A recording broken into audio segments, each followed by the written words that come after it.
बहुत स्लो चल रहा ना ये। हाँ ये तो ठीक है, इससे कोई दिक्कत है। हाँ फास्ट हुआ।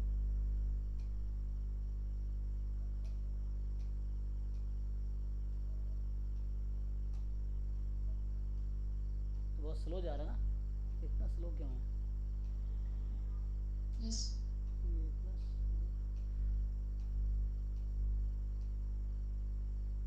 अरे यार इसमें अलग लफड़ा है। हाँ ये कभी आगे कभी पीछे हो जा रहा है।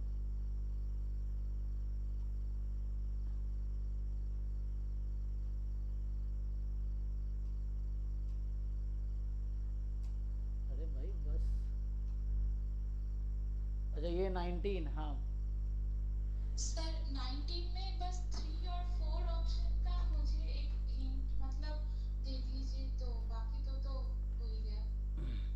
3 और 4 का कैसे चेक करूं? सो 3 4 में क्या है कि यहाँ पे m plus n whole square है ना, तो अब आप m फिक्स कर दीजिए। मान ले आपका m फिक्स है, ठीक है। सो ये फिक्स यस। Your m। तो क्या होगा, ये सीरीज ऑफ n है ना, तो 1/n² टाइप का है। तो 1/n² इज व्हाट, कन्वर्जेंट और डाइवर्जेंट। कन्वर्जेंट। अब आपको उसके बारे में सोचना है। हाँ sir. So what about, so which of the following is true बोल रहा है।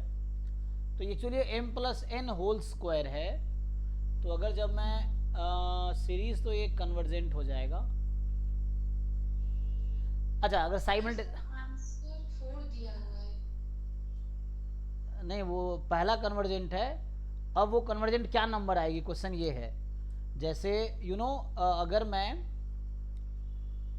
कोई एक नंबर, ये फर्स्ट वाली सीरीज कन्वर्जेंट है ना, हाँ हाँ इनसाइड वाली। अब इसकी हाँ। जो सम आएगी वो इस पे लगाना है। तो suppose initially I put m is equal to 1, मान लो अब यहाँ m को जस्ट 1 पुट कर दिया, ठीक। हाँ तो जब हाँ। m को मैंने 1 पुट किया, तो ये इनसाइड सीरीज कन्वर्जेंट है। अगर m में कुछ भी रखूंगा तो इनसाइड वाली सीरीज कन्वर्जेंट होगी। यस। अब ये बाहर वाले सीरीज अप्लाई करनी है। तो यहाँ क्या होगा, अगर इसे m plus one whole, n को वन रख दिया, तो n plus one whole square plus n plus two whole square plus n plus three whole square and so on. और समेसन 1/n² कितना होता है, n plus one to infinity. Sum क्या है, हाँ सर, π²/6 होता है। π²/6 होता है, हाँ। 6। अब जैसे मान लो यहाँ पे चूंकि मैं m को 1 रखा हूँ और n 1 से स्टार्ट है, तो 2 से π² 6 -1 हो जाएगा एग्जाम्पल के लिए। या जब ये दूसरा सीरीज अप्लाई करेंगे तो क्या होगा,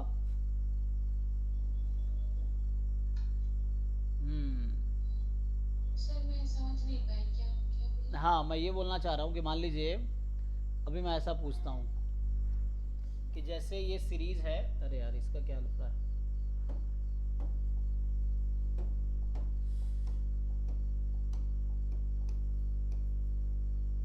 ये इसलिए ना, इसमें स्टार्ट ठीक से हुआ नहीं मुझे लग रहा है, इसलिए इसका ना ये प्रॉब्लम है। मैं इसको क्लोज करता हूँ।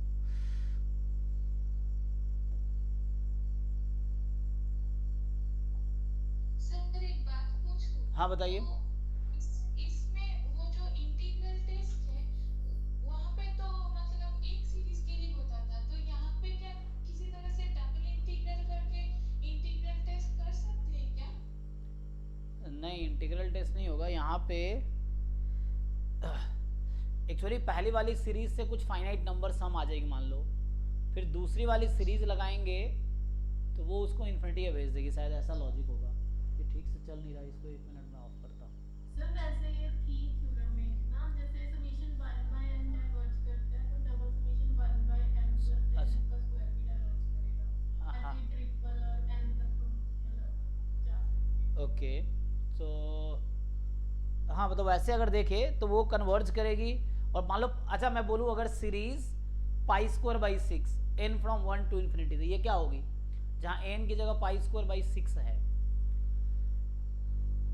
n के प्लेस पे। वो तो डाइवर्ज करेगी ना, टाइम्स ऐड हो जाएगी। हाँ इन्फिनाइट टाइम ऐड होगी तो इन्फिनिटी हो जाएगी सम, तो मतलब डाइवर्ज कर जाएगी।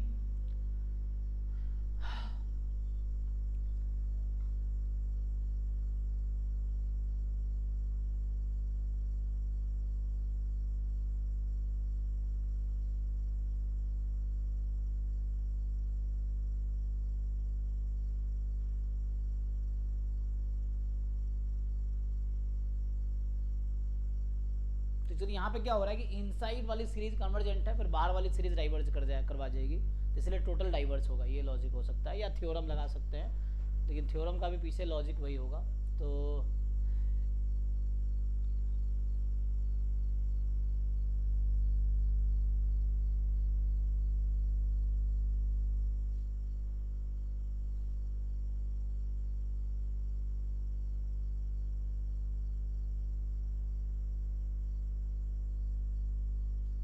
सर मेरे तो क्वेश्चन ग्रुप पे दिए हैं, सब देखेंगे। हाँ रुको रुको, वन बाय वन।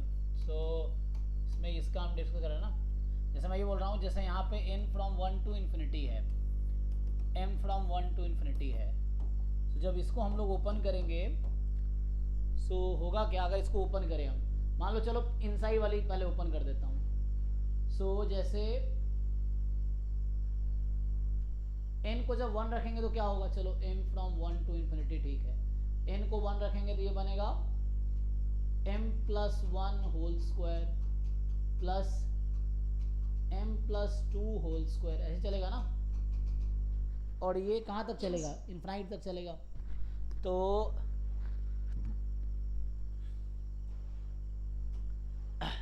अब आप सोचो कि इंडिविजुअली सब पे सीरीज अप्लाई कर दो आप। So if you apply individually series over, जैसे 1 बाई एम प्लस 1 स्क्वायर, ये कोई फाइनाइट नंबर आएगी, सॉरी ये कोई फाइनाइट कर रहा हूँ, हाँ, फिर ऐसे ही summation 1 by m plus 2 whole square, यही है ना। सो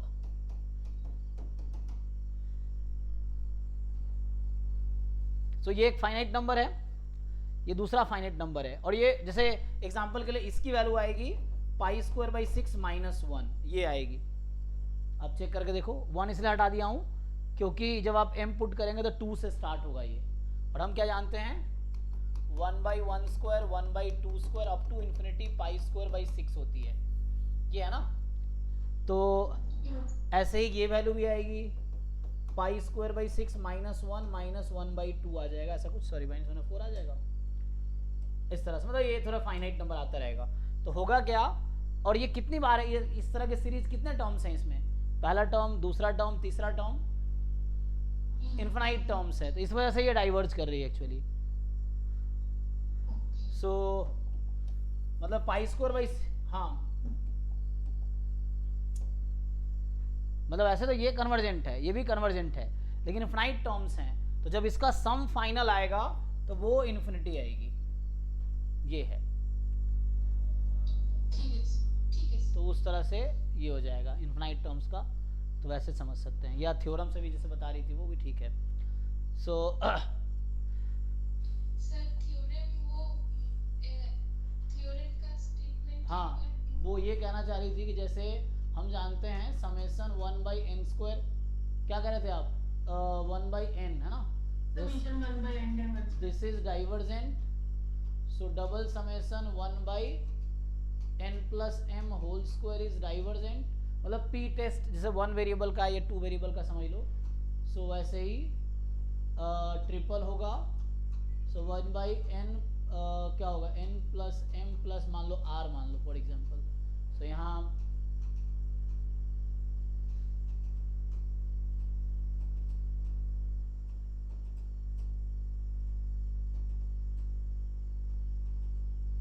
ये हो जाएगा, so this is divergent.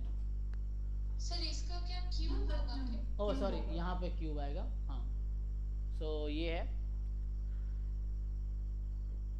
Okay sir.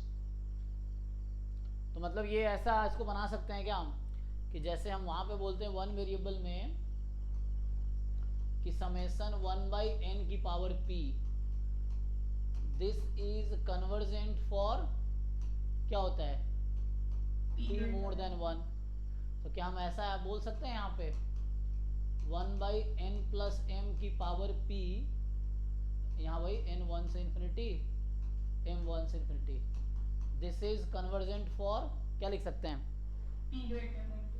तो यहाँ पे p मोर देन 2, तो ये p टेस्ट हो गया। वैसे ही ट्रिपल अगर हम लिखे, I ले सकते हैं ना n i करके. हाँ वैसे भी कर सकते हैं। सो अभी जैसे हम सिंपली ऐसे ही मैं जनरलाइज कर रहा हूँ, तो वो अगर n+m+r जैसे लिखा था मैंने,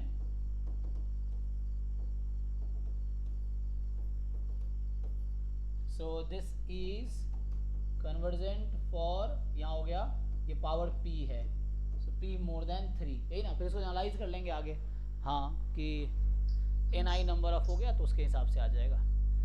ठीक है सर।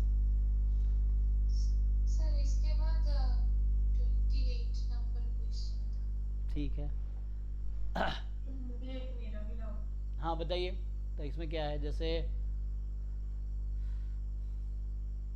अरे यार ये है ना कितना स्लो चल रहा, देखते हैं अभी मेरी क्वेश्चन तो ऐसे देखिए ना. तुम्हारा क्या क्वेश्चन, अभी इसका नेट का चल रहा है ना, तुम्हारा क्या डाउट है, आपने नेट पे तो क्वेश्चन पूछ रहे थे, आप थोड़ा सा मतलब वहाँ पे सारे क्वेश्चंस नहीं है सर. कहाँ पे सारे नहीं है, तो ये तुमने सारे कर लिए मतलब, हाँ सर ऑलमोस्ट डन. तुम सिर्फ झूठ बोल सकते हो, तुम्हें सर यही सर मैंने किया है सर. तुम्हें सारे सॉल्व हो गए, सारे नहीं सॉल्व हुए लेकिन क्योंकि मैंने कुछ भी किया ही नहीं, तुम क्यों बेवकूफ़ बनाते रहते हो, मुझे समझ नहीं आता। सर क्यों sir. So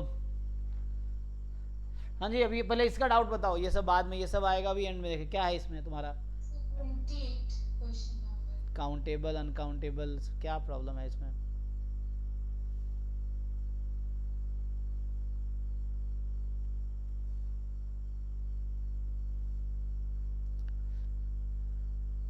so uncountable product of countable set क्या होता है, अनकाउंटेबल मतलब नथिंग कैन बी सेड. तुम्हारा डाउट भी है, तुम्हें आंसर बता रहे हो, या तुम खुद सॉल्व कर लो, ये बाकी लोगों से मैं पूछ रहा हूँ, अगर तुम्हें जब आता ही है तो क्यों बता रहे हो फिर, नथिंग कैन बी सेड, जब तुम्हें आंसर पता ही है तो क्यों डाउट पूछ रहे हो, सर नहीं सर वहाँ पे कुछ अलग ही सर डाउट है मतलब. क्या डाउट है बताओ, वैसे मजे लेना है क्या तुम्हें, बस डाउट है नहीं मतलब ऐसे टाइम पास करना है, सर क्यों सर. क्या डाउट है पूछो ना, एग्जैक्टली डाउट क्या है, जैसे बाकी बच्चे पूछते हैं ना, हाँ सर वो जो sir cardinality of y equal to cardinality of 0 1 sir वो सर समझ नहीं आ रहा सर. 0 1 की कार्डिनलिटी कितनी होती है,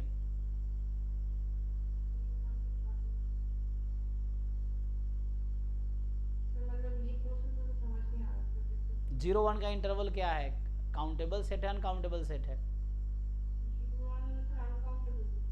तो y क्या है, काउंटेबल सेट है अनकाउंटेबल सेट है, सर ये जो पॉइंट है ये समझ में सर नहीं सर ये सर समझ नहीं आ रहा काउंटेबल है या अनकाउंटेबल समझ नहीं आ रहा. तो वही तो बता रहे थे बाकी लोग, तुम बीच में कुछ भी बोल रहे हो कि कुछ भी हो सकता नहीं, जब मैं पूछ रहा हूँ बाकी लोगों से थ्योरम पूछ रहा हूँ, तो तुम या तो तुम्हें आता है तो ठीक है, नहीं आता है तो शांत बैठो, वेट करो आंसर बताने का।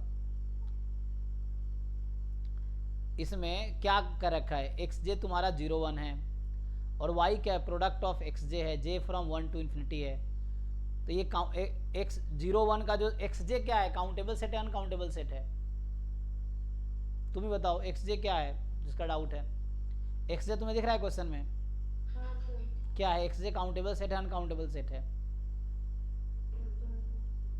सर 2.6 सर समझ नहीं आ रहा सर ये 0 1.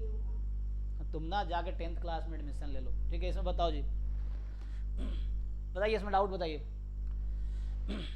Sir 28 number question.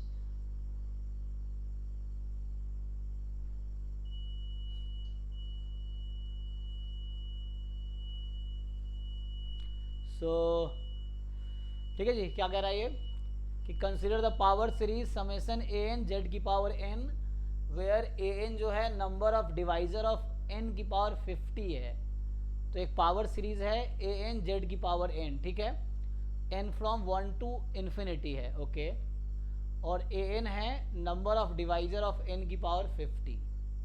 सो तो इसका क्या मतलब है, n की पावर 50 का नंबर ऑफ डिवाइजर, मतलब a1 का मतलब हो गया कि 1 की पावर 50 के जितने डिवाइजर होंगे, A2 का मतलब है 2 की पावर 50 के जितने डिवाइजर्स होंगे। A3 का मतलब है 3 की पावर 50 के जितने डिवाइजर्स होंगे।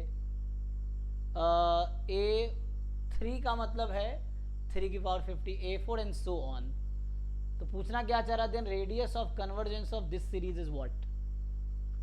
तो आपको ये बताना है कि रेडियस ऑफ कन्वर्जेंस इसका क्या होगा। Okay, so number of divisor, क्या लगता है n की पावर 50 के कितने डिवाइजर्स हैं? इसका फॉर्मूला आता है नंबर थ्योरी में। वैसे तो देख सकते हो, काउंट कर सकते हो, जैसे n स्क्वायर, जैसे 1 n स्क्वायर n की पावर 50 ये तो है ही, लेकिन n अगर प्राइम नहीं है तब और भी फैक्टर्स हो जाएंगे इसके पास, ठीक है ना। कुछ ऐसा होता था 5 n की power 50 minus something, number theory का फॉर्मूला। एनीवे इसको ट्राई करके देखते हैं।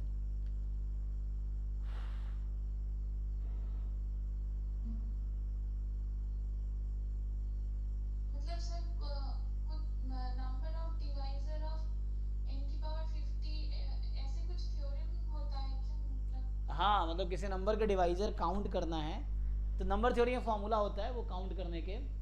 किसी नंबर के, मान लो 4 के पास 3 डिवाइजर है ना, 1 2 4 हो गया, तो इसके फॉर्मूला है क्या होता है, 5 और 4 आता है 2 स्क्वायर माइनस 2, 4 माइनस 2 2। अच्छा, नॉन 1 को छोड़ के आता क्या, अच्छा इंडिविजुअल डिवाइजर, जैसे अगर 6 का लिखूँ मैं 3 इंटू 2 तो माइनस 1 2 आ जाएगा 6 का, 3 एन 1 एन 3। हाँ, मतलब ये कुछ ऐसा होता है, मैं बता देता हूँ मुझे जहाँ तक याद आ रहा है। सो अगर कोई नंबर है, अगर उसका आप प्राइम फैक्टराइजेशन कर सकते हैं, एग्जांपल के लिए p1 की पावर n1 है, मान लो pr की पावर nr है, ये कोई नंबर है। अब मुझे जानना है नंबर ऑफ डिवाइजर्स, मुझे लगता है खुद को छोड़ के, except itself. So number of divisors कितने होंगे एक्सेप्ट इटसेल्फ। तो इसका कुछ फॉर्मूला होता है नंबर थ्योरी में, ये आएगा 5 ऑफ p1 की पावर n1 p1 की पावर nr। किसको याद है? सो ये होता है, n1 plus 1 into n2 plus 1 up to so on nr plus 1। अच्छा एक ये भी है, एक और है, एक तो होता है डिवाइजर में। सो जैसे इसको एक्सपेरिमेंट करते हैं, मान लीजिए 5 ऑफ 2 की बात करते हैं, तो 5 के 2 के पास पावर 1 है, तो आपके हिसाब से इसका आंसर 2 हो गया। 5 ऑफ 4 की बात करते हैं तो 2 स्क्वायर, तो आपके हिसाब से 3 डिवाइजर हैं, यही ना। तो इसमें itself including होगा। हाँ, जैसे 6 है तो 6 को मैं लिख सकता हूँ 2 इंटू 3, तो अलग अलग कर लेंगे, तो 2 की पावर 1 3 की पावर 1 2 इंटू 2 4 है, 6 के पास फैक्टर्स क्या क्या हैं 1 2 3 6, ठीक है। सो एक तो ये होता था, और एक और फॉर्मूला है n1 प्लस 1 सो nr प्लस 1। अच्छा, तो ये तो number of divisor including itself है, फिर मैं दूसरा लिखना चाह रहा था तो ठीक है, ये तो इंक्लूडिंग इटसेल्फ है, तो टोटल नंबर ऑफ डिवाइजर्स हो गए इसके। सो ये divisors of n, total number of divisor n का ये आ जाएगा। और अगर आप देखेंगे, ठीक है, तो अगर जैसे यहाँ पे हमें क्या बोला हुआ है, यहाँ जो हमारा क्वेश्चन है actually, series is an z की पावर n, जहाँ an है number of divisors of n की पावर 50, है ना, n की पावर 50। तो अगर आप ऐसे लिखेंगे, हालांकि फॉर्मूला तो वही रहेगा, फॉर्मूला वही है, लेकिन मेन आपको देखना है कि an का वो क्या होगा। या तो आप कौन से वाला लगाना चाहेंगे, an प्लस 1 अपॉन an, ये इसकी लिमिट सुपीरियर लेंगे, या फिर this is limit superior of this, या लिमिट सुपीरियर ऑफ an की पावर 1 बाई n, ये ना। Yes sir. अब बताओ क्या लिखोगे, इसमें हम क्या लिख सकते हैं। तो पहले तो नंबर ऑफ डिवाइजर फाइंड करना होगा ना इनका। हाँ सर।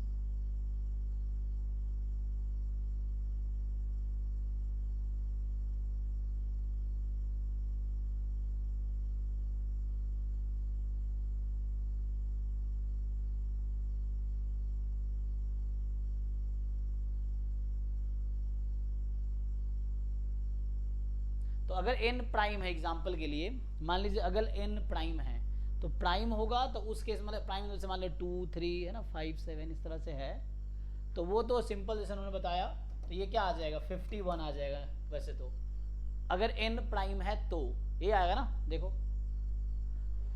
और अगर n प्राइम नहीं है तो फिर नंबर्स बढ़ेंगे, तो हमें देखना है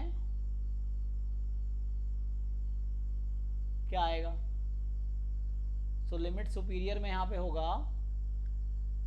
51 की पावर 1/n, तो एक तो 1 हो जाएगा अगर छोटा नंबर है। देखो ये वैल्यू और बढ़ेंगे ना, तो बढ़ेंगे तो क्या होगा, लेकिन आपको क्या लग रहा है ये नंबर कोई तो इसमें n के टर्म्स में आएगा क्या, ये कुछ जैसे प्राइम नंबर तो इन्फिनिटली मेनी है, और नॉन प्राइम में क्या आएंगे, कोई ना कोई आंसर तो नंबर ही आना है। सो नंबर ही आना है तो n टेंस टू इन्फिनिटी लोगे तो क्या हो जाएगी ये 1/∞। तो मुझे तो ऐसा लग रहा है अगर मान लो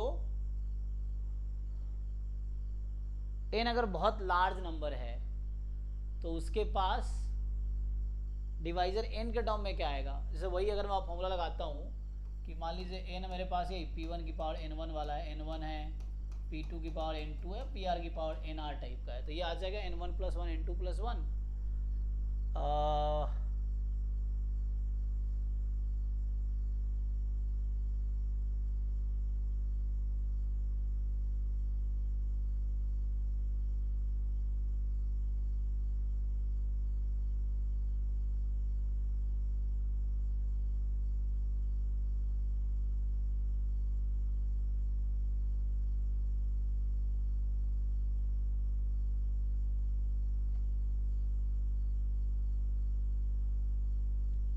ऐसे सोचोगे तो number of divisor of n + 1 है ना, मतलब n + 1 की power 50 upon number of divisors of n की पावर 50,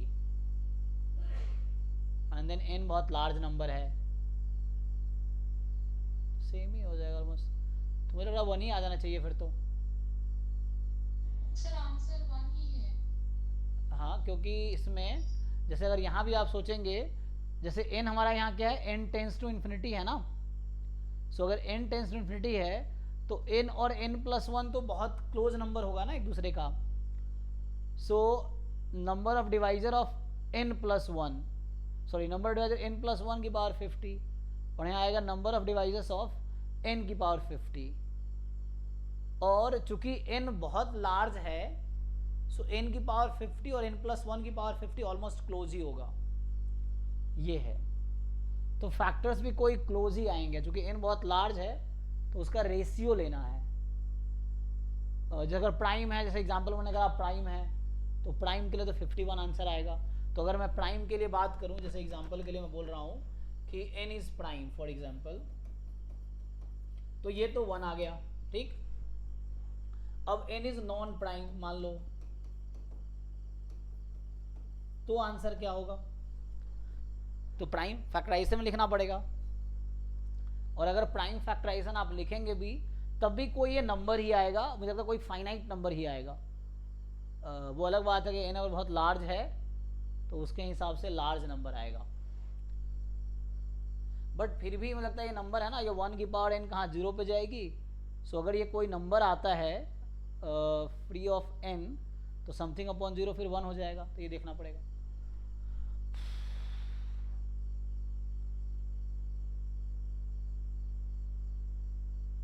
बताओ आप लोगों को कुछ आइडिया है तो आंसर तो 1 आ जाएगा, बट इसको जस्टिफाई कैसे करना ये थोड़ा देखना पड़ेगा। सो हाउ टू जस्टिफाई,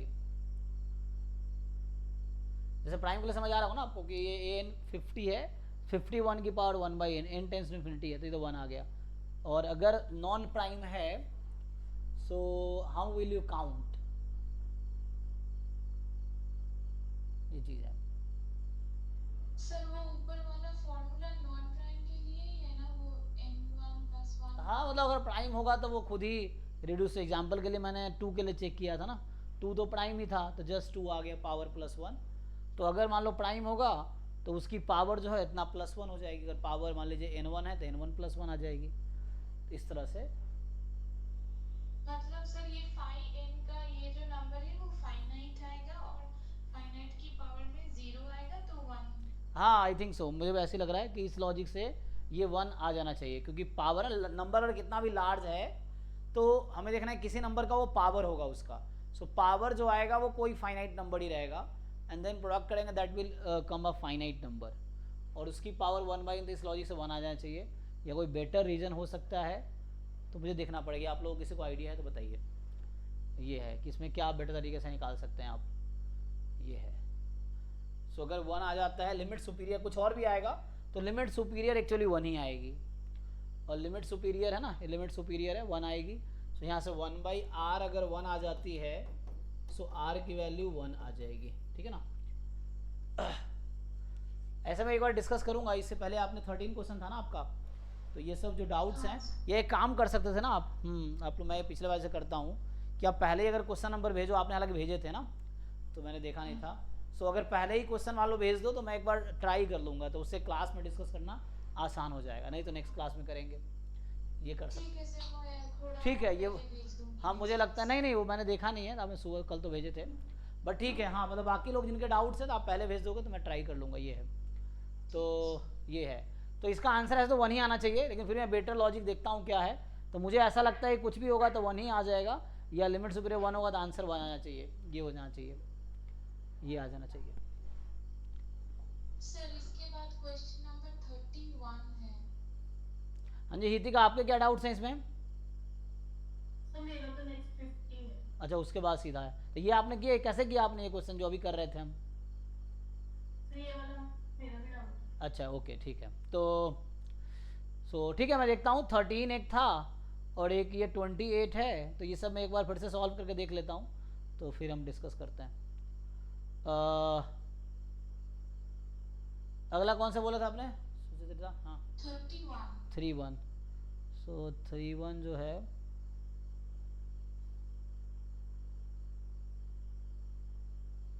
कुछ टॉपिक्स हैं जो मुझे पढ़ने हैं एक्चुअली, जो गेट में नहीं है, तो वो थोड़े देखेंगे तो हो जाएगा उसमें। क्वेश्चन 23। जी जी जी एक मिनट, एक तो समझ नहीं आता तुम्हारा डाउट्स।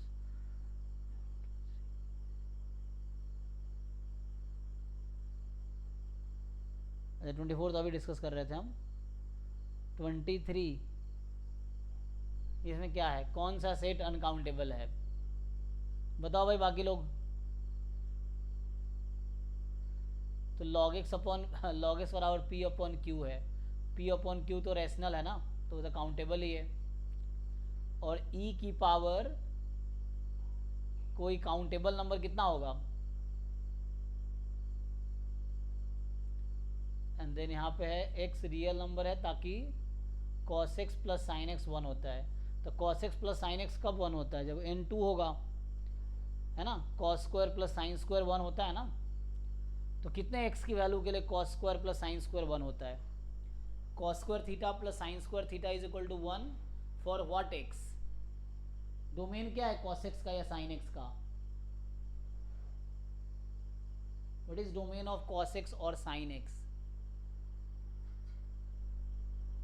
बताओ भाई सयानी तुम्हें बताओ। 0 to pi sin x की वैल्यू डोमेन नहीं, sin x का डोमेन क्या है? माइनस पाई बाय 2 से पाई बाय नहीं वो तो इनवर्स का बता रहे हैं आप, sin x का ट्रिग्नोमेट्रिक फंक्शन। नहीं नहीं डोमेन डोमेन डोमेन की बात करो। डोमेन मैंने ठीक बताई है। डोमेन तो साइन हर रियल नंबर पर डिफाइंड है, साइन तो हर रियल नंबर डिफाइंड ना। तो अगर आप साइन एक्स का डोमेन देखेंगे तो रियल नंबर होगा। वो जब इन्वर्स करते हैं ना तो इसको रेस्ट्रिक्ट कर देते हैं। रेस्ट्रिक्ट इसलिए कर देते हैं ताकि वो बाइसेक्टिव रहे, अदरवाइज डिफाइन तो पूरे रियल नंबर पे है। साइन इन्वर्स में होता है कि डोमेन -1 से 1 है और रेंज उसका -π/2 से π/2 है साइन वर्स का, लेकिन साइन का डोमेन रियल नंबर है और रेंज -1 से 1 है। तो यहाँ पे यही अनकाउंटेबल हो गया सेकंड वाला, देख लो। इसने कहा ना कि वो सेट ऑफ एक्स जिसके लिए ये 1 हो जाए, for some n belongs to n, तो मैं n को अगर 2 ले लेता हूँ एग्जाम्पल के लिए, सम का मतलब होता है देयर एग्जिस्ट, ठीक है ना। सो ए 2 ले लिया तो cos square x plus sine square x बराबर 1 है। तो यहाँ x कोई भी रियल नंबर ले लो, हमेशा cos square x plus sine square x तो 1 ही होगा ना, ये है। और ये तो p अपॉन क्यू रैशनल है, काउंटेबल है, तो log x बराबर काउंटेबल है तो x बराबर e की पावर p अपॉन q हो जाएगी, और e की पावर p अपॉन q है तो p अपॉन q काउंटेबल है, तो e की पावर रखोगे तो वही काउंटेबल ही है, क्या ही अलग करेगा वो। यहाँ पे क्या है, x बराबर log p अपॉन q है। अब p अपॉन q यहाँ पे रैशनल नंबर है, log लगाया तुमने तो log क्या करता है, log का डोमेन पॉजिटिव नंबर है। अब जैसे x की मेरे पास काउंटेबल वैल्यूज है और log स्ट्रिक्टली इंक्रीजिंग फंक्शन है ना, log स्ट्रिक्टली इंक्रीजिंग फंक्शन है, वन वन फंक्शन है, छोड़ो log is a one one function.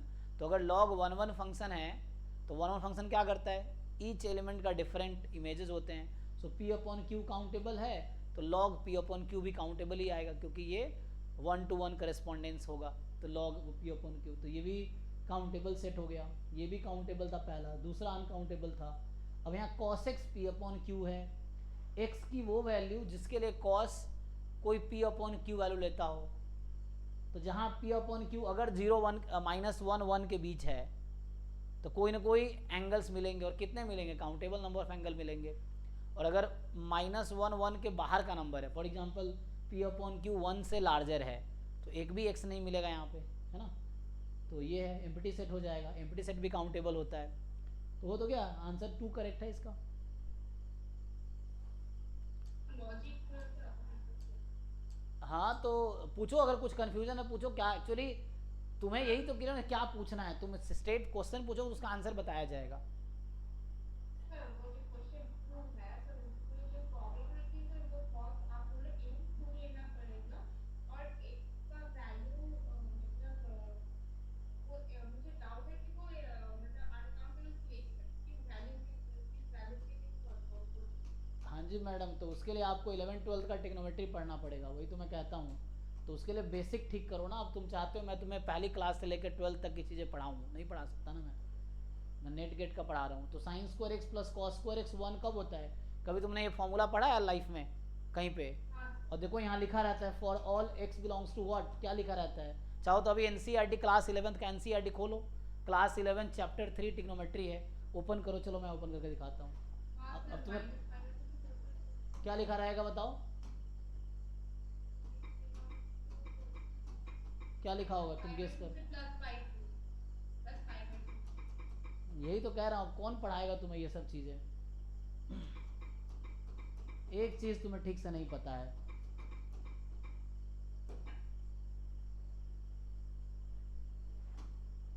तुम्हारा बेसिक एकदम जीरो है, जब बेसिक जीरो तो कैसे एग्जाम में मार्क्स लाओगे। नेट गेट उन बच्चों का नहीं निकलता जिनको ग्रेजुएशन तक की चीज़ें बहुत अच्छे से आ रही, उनका नेट गेट नहीं निकल रहा है, तुम्हारा बेसिक भी नहीं आता, एडवांस भी नहीं आता, कैसे नेट निकालोगे।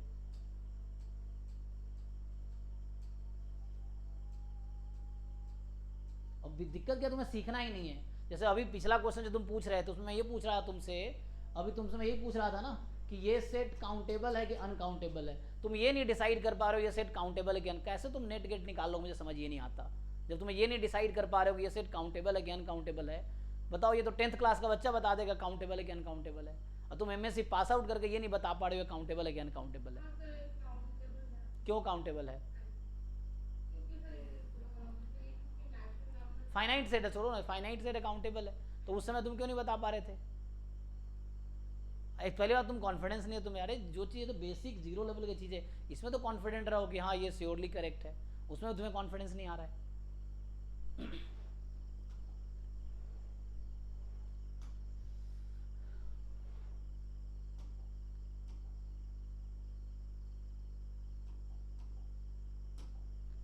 देखो मैं तुम्हें सिखा रहा था, यहाँ देखो ये फॉर्मूला लिखा हुआ है। अब ये सब चीज़ों को पढ़ो तो याद रखो ना कहाँ क्या लिखा हुआ है, मैं तुम्हें ये सिखा रहा हूँ ना, देखो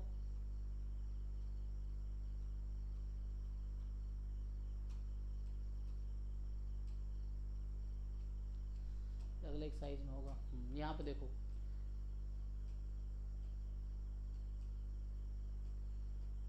एक तो फॉर्मूला यहाँ लिखा कि नहीं, 10th क्लास का बुक खोलना पड़ेगा फिर मुझे, अगर यहाँ नहीं लिखा होगा तो, क्योंकि 10th क्लास में ये सब फॉर्मूले है ना, कि जैसे ये सब फॉर्मूला लिखा रहता है तो लिखा था for what x it satisfies.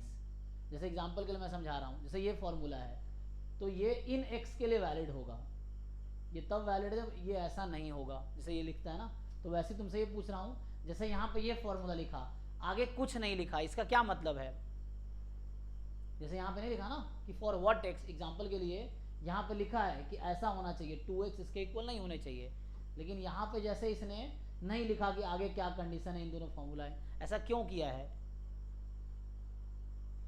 क्योंकि it satisfy for any x belongs to r, सो तुम x की कोई भी वैल्यू चूज कर लो, ये सेटिस्फाई करेगी एक्चुअली, है ना?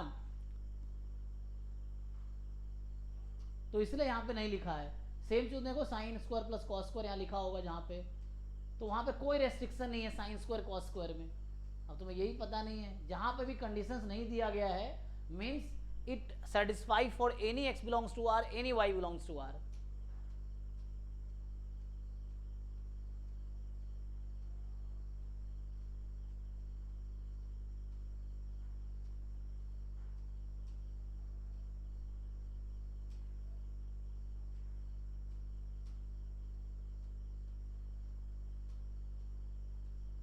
समरी में देख लेते हैं, रुको,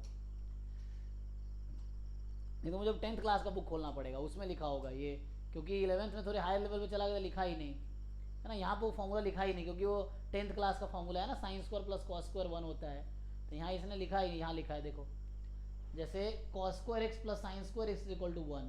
अब यहाँ पे कोई रेस्ट्रिक्शन दिया ही नहीं एक्चुअली इसमें, हालांकि यहाँ पे मैं तुम्हें खुद समझना क्या होता है, यहाँ मैं समझाना तुम्हें क्या चाह रहा हूँ, यहाँ मेरा बताने का मतलब ये है यहाँ पे कि तुम्हें खुद सोचना है कि ये वैल्यू कब नॉट डिफाइंड हो जाएगी, ये कब नॉट डिफाइंड हो जाएगी। साइन स्क्वायर एक्स कभी नॉट डिफाइंड होता है, साइन एक्स की वैल्यू कभी नॉट डिफाइंड आती है, तो इसका क्या मतलब है, this formula holds for all x belongs to r, और साइन का अगर तुम डोमेन देखोगे तो ऑल रियल नंबर टू क्या रहता है, -1 से 1, तो ये तो यहाँ लिखा होगा, तो ये तुम यहाँ देखोगे तो ये लिखा होगा कि साइन, ये तो हमने पहले भी देखा था कि साइन एक्स की वैल्यू -1 से 1 होती है, ये समरी में नहीं लिखा ना, वो तो पता है ना तुम्हें कि साइन एक्स का डोमेन, अच्छा मैं डोमेन बता रहा था ना, तो साइन एक्स का डोमेन तो शुरू में जहाँ ग्राफ बना रहा था वहाँ पे लिखा होगा, जो लोग कन्फ्यूजन था ये सब यहाँ पे है ऑलरेडी।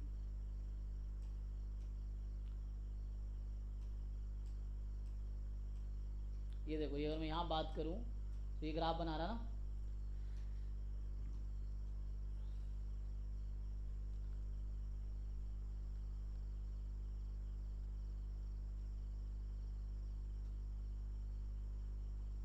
देखो, from the definition of sine and cosine functions, ये क्या होता है, domain and range of trigonometry function, तो from the definition of sine and cosine function we observe that they are defined for all real numbers, तो sine and cos हर real number के लिए defined है, इसका मतलब साइन कॉस का जो डोमेन है वो रियल नंबर है ना, जहाँ पर the values of x for which it is defined is range, and further we observe that sorry define for x domain, तो डोमेन इसका पूरा रियल नंबर है, रेंज यहाँ पे है -1 से 1 -1 से 1 ये चीज़ है, तो इसका डोमेन जो है देखो हर चीज़ का डोमेन लिख रखा है ना,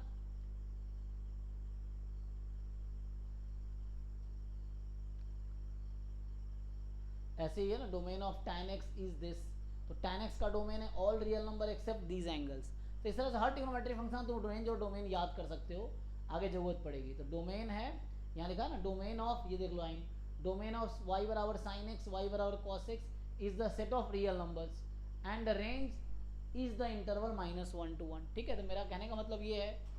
सो अब तुम अपने क्वेश्चन पे आ जाओ, क्वेश्चन तुम्हारा क्या है, सो ये होल्ड करता है for all x belongs to r, और तुम्हारा क्वेश्चन क्या कह रहा है, तुम्हारा क्वेश्चन कह रहा है कि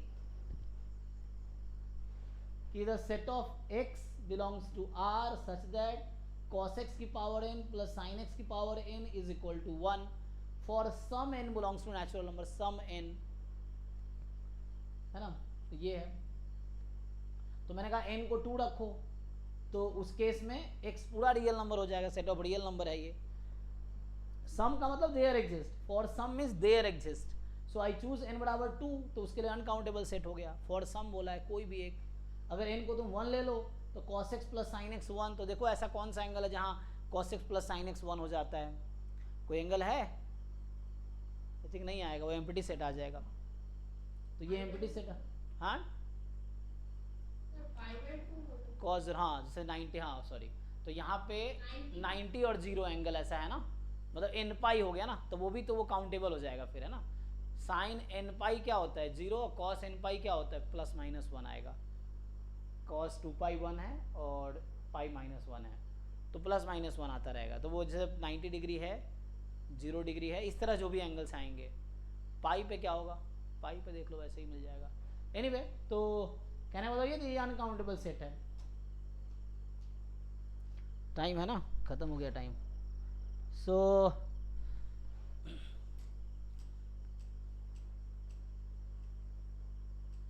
अगला क्या था आपका 31। यस सर अच्छा, ये 31। क्या कह रहा है कि 31 पे मुझे सिर्फ इतना बता दीजिए कि यहाँ पे जो सीरीज है वहाँ पे n greater than equal to n है। हाँ, तो यहाँ पे वो लेबनिट्ज टेस्ट और वो इंटीग्रल टेस्ट लगा सकते हैं क्या? हाँ लेबनिज टेस्ट कोई एन, एन कोई फिक्स नंबर है तो एन को कुछ फिक्स कर लीजिए। आप क्या फिक्स करना चाहते हैं, कोई फिक्स कर लो एन कुछ वैल्यू, कुछ 2 10 100 कोई दिक्कत नहीं है। आप कोई एन रख लो, एन वाला वो एन फ्रॉम 1 टू इन्फिनिटी। इसने फिक्स तो किया नहीं, एन फिक्स, अब मैं 1 भी फिक्स कर सकता हूँ। तो एन बराबर 1 कर लो, तो एन बराबर 1 से इन्फिनिटी हो गई। तो उसके बारे में क्या जानते हैं, तो कन्वर्जेंट है ना, लेबनिज टेस्ट है, एब्सोल्युटली कन्वर्जेंट है ये तो। अच्छा, एग्जाम्पल लेके फिर डिस्कार्ड कर देंगे n इक्वल टू हाँ 1 1 लेके। ले लिया, तो एग्जाम्पल एन को मैंने 1 फिक्स कर दिया, उसके लिए देख लेंगे डिस्कार्ड, तो ये डिस्कार्ड हो जाएगा। ये एब्सोल्युटली कन्वर्जेंट है for any n, whatever n you choose. तो इसलिए ये ऑप्शन, ये A1 ही करेक्ट होगा इसका, ये है। सर बस इन जनरल अच्छा बोल रही हूँ कि अगर ये सीरीज ऐसा है कि m greater than equal to n, तब वो इंटीग्रल टेस्ट में भी हम वो n से स्टार्ट कर सकते हैं क्या? लेकिन यहाँ इंटीग्रल टेस्ट क्यों लगाएंगे, इंटीग्रल टेस्ट तो आई थिंक नहीं, पॉजिटिव टर्म, लेबनिज हाँ टेस्ट लगा सकते हैं आप। लेबनिज टेस्ट जो है हाँ वो लगा हाँ, तो एब्सोल्यूट कन्वर्जेंट चेक जब करेंगे तब तो हाँ हाँ कोई दिक्कत नहीं है, 1 से स्टार्ट हो चाहे 2 से स्टार्ट हो, चाहे एक्चुअली सीक्वेंस या सीरीज के इनिशियल कुछ टर्म मैटर नहीं करते हैं, एंड के टर्म्स मैटर करते हैं ये डिसाइड करने में कि वो कन्वर्जेंट होगी कि डाइवर्जेंट होगी। सीक्वेंस एंड सीरीज दोनों में इनिशियल टर्म्स डिसाइड नहीं करता, कुछ टर्म छोड़ दोगे तो उसके कन्वर्जेंस या डाइवर्जेंस पे कोई इफेक्ट नहीं पड़ेगा, ये चीज़ है। ठीक है सर। हाँ तो सर, ये इसीलिए हो गया फिर। हाँ, और 35। हाँ सर, 35 ये a real, a positive number है, सीरीज है, ए की power ln n is convergent if and only if. A की पावर ln n है, ए की पावर log n है, और ये कब कन्वर्जेंट करेगी, तो एक काम करते हैं ना, इनके बीच के एक एक नंबर उठा के देख लो आप, तो भी हो जाएगा। इनके अच्छा, इनके बीच के एक नंबर उठा लो। हाँ मान लो एग्जांपल के लिए इसने कहा ए 0 से ई के बीच है ना, ए पॉजिटिव है, तो इसमें 1 आ जाएगा। अगर ए को 1 रखूंगा क्या कन्वर्जेंट होगी,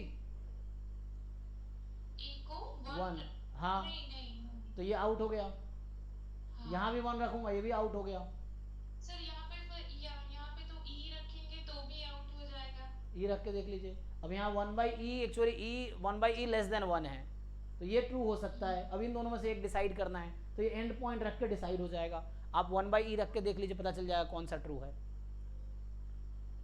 यू जस्ट ए के प्लेस पे 1/e रखिए, तो e की पावर माइनस लॉग एन हो जाएगा, और e की पावर माइनस लॉग एन मतलब 1/n, 1/n डाइवर्जेंट है, तो ये सी करेक्ट है, डी फॉल्स हो गया। हाँ सर, मैंने एग्जांपल लेके नहीं सोचा ए की पावर ln उसको मतलब ln को। और उसे थोड़ा लेंदी होगा, उससे भी होगा, बट वो थोड़ा प्रूफ टाइप का हो जाएगा, ये है। हाँ, ये टेक्निक सही है। ठीक है सर। 37 नेक्स्ट।